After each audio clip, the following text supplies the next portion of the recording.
ndagusuhuje wowe tugiye kubana muri aka kanya.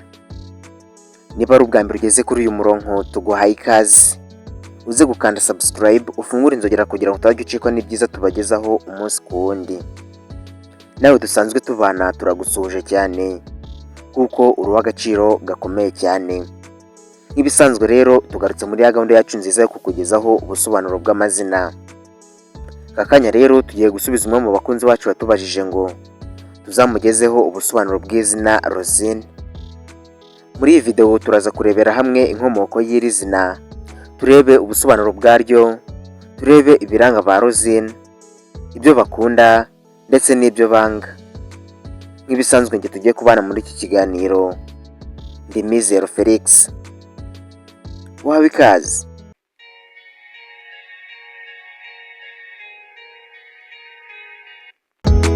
Izina Rosine rikomoka ku izina ry'icyongereza Rose, risobanura ururabo rw'iroza cyangwa uburanga n'ubwitonzi. Ryerekeza ku muntu utera umunezero n'ubuzima mu bandi, nk'ukuntu indabo z'iroza zisusurutsa ibidukikije.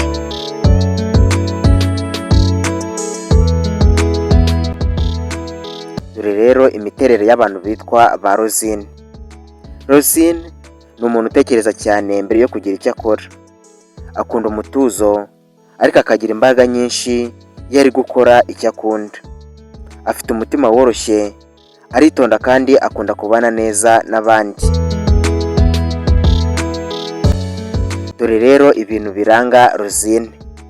Akunda isuku n'ibintu biteguye neza, arangwa no kugira impuhwe no gufasha abandi, arangwa n'ukuri no kutabeshya, afite impano yo guhuza abantu no gukemura amakimbirane mu mahoro, kandi akunda gusetsa ariko akagira uburemere mu byo akora.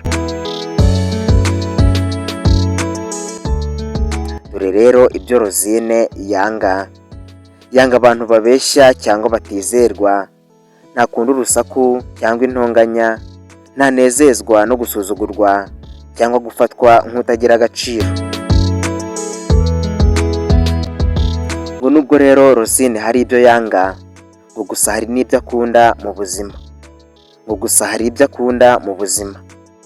Akunda umuryango n'inshuti z'inyangamugayo, akunda umuziki woroshye n'ibidukikije bituje, akunda gufasha abandi no kubona abantu bishimye kubera we. Mu rukundo, Rosine ni umunyakuri kandi w'indahemuka. Iyo akunze biba bivuye ku mutima kandi ahora yifuza amahoro mu rukundo rwe. Akenera umuntu umwubaha, umwumva kandi umutetesha. Iyo yumvise ko adakundwa nk'uko akunda, ashobora guhitamo kwitandukanya mu mutuzo. Ni nuko rero dusoje, ari nako tugushimira cyane wowe twari kumwe.